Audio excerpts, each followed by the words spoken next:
Hello YouTube. By now I'm further into the project, and any of you looking at the tutorial or listening to my previous video, I'm changing all the steps on my tutorial. So what I said before this video, the steps were kind of wrong, so don't really follow that. Now just to show you, recap everything. We started with the 3.5 that got cut, and then I cut the square out of them using this template that I had made up. And then once the hole were cut, I put the little 1-inch round inside for the pins to fit. Put that in there, welded everything together. So I made 4 of these because these two are going to be used for a separate attachment I'm going to make later. These two are going to be the quick attach. They're going to go to the bucket. Now I put this mock up here a little quick for you guys to see. Essentially this is what it's going to look like. I fabricated these little pieces to fit there,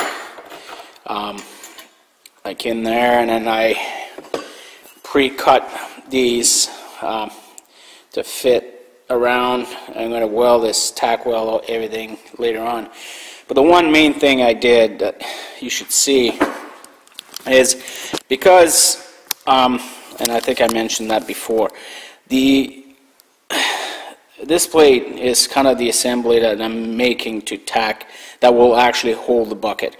Now, I had the hole pre-drill like it shows in one of the steps to tack weld this. I decided to bolt it on, and I'm going to weld the bolt on once I'm satisfied of where it is. So I made these little panels.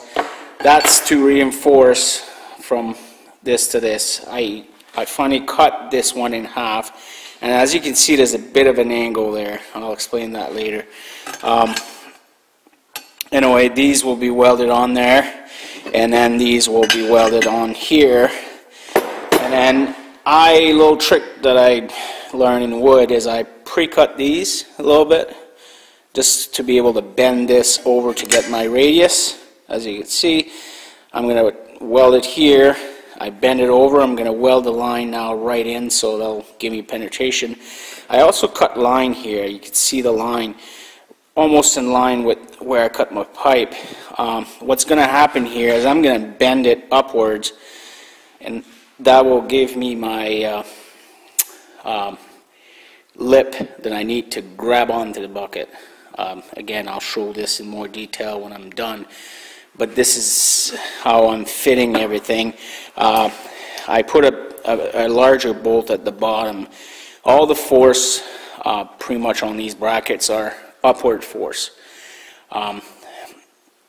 It's pushing up a lot as you lift heavy bucket of sand or whatever, and as you fill the bucket and you keep it full and you're going driving down the road, all your weight is constantly pushing down.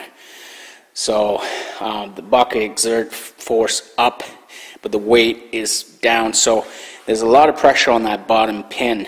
And I wanted to make sure this thing is not going to snap on me. That's the reason I decided not just to tack weld this, is to bolt it on 6 different spots, 1 at the top, 4 inside that you won't see when it's done, and a larger 3/8 at the bottom. Those are just 1/4 inch.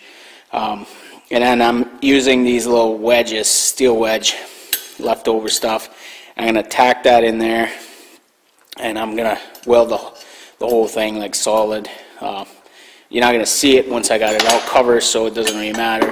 I'm going to weld the crap out of this with the bolt, everything, so nothing is going to move. It can't go anywhere.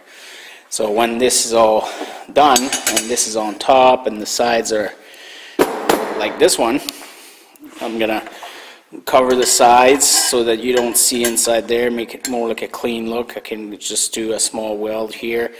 All this can be just smaller welds, and I'm going to, you know, buff that out, and so when we go to paint it, it's going to look nicer.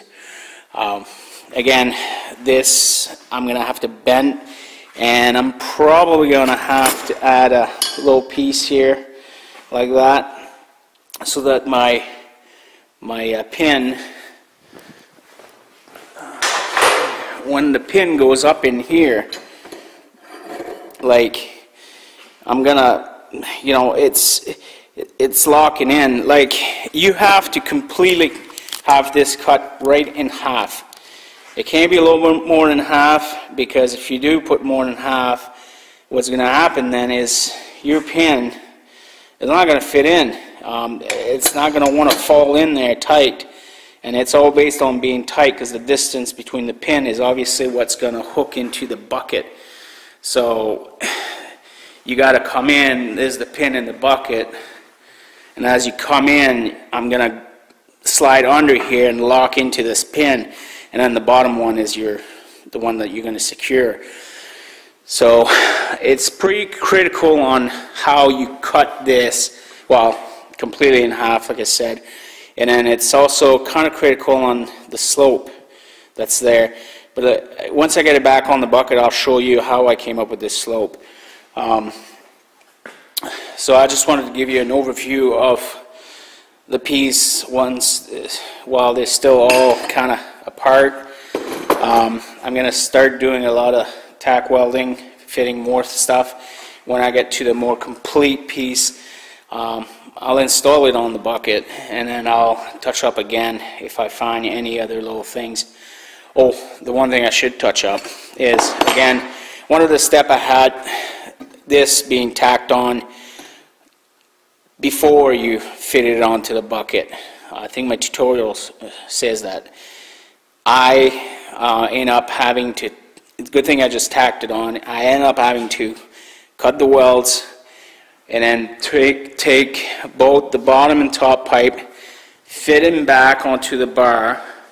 So what I end up doing is I put my bottom pipe here while this was on. I put the bottom pipe, the top pipe, before I cut it completely in half, and then I tack weld my plate on there, and I use these as my guide to straighten it out, because I had pre-tacked the bottom one, and once I put it on here and I went to flip it on the top here, well, it was all crooked. It was not good, so I had to straighten that up. So what I end up doing also is I put my bars completely across like this, and I put the second one there, and I had them both like completely aligned with the bar and everything, so it should line up pretty good now. So that's it for this video. Anybody's got any question, again, feel free to ask.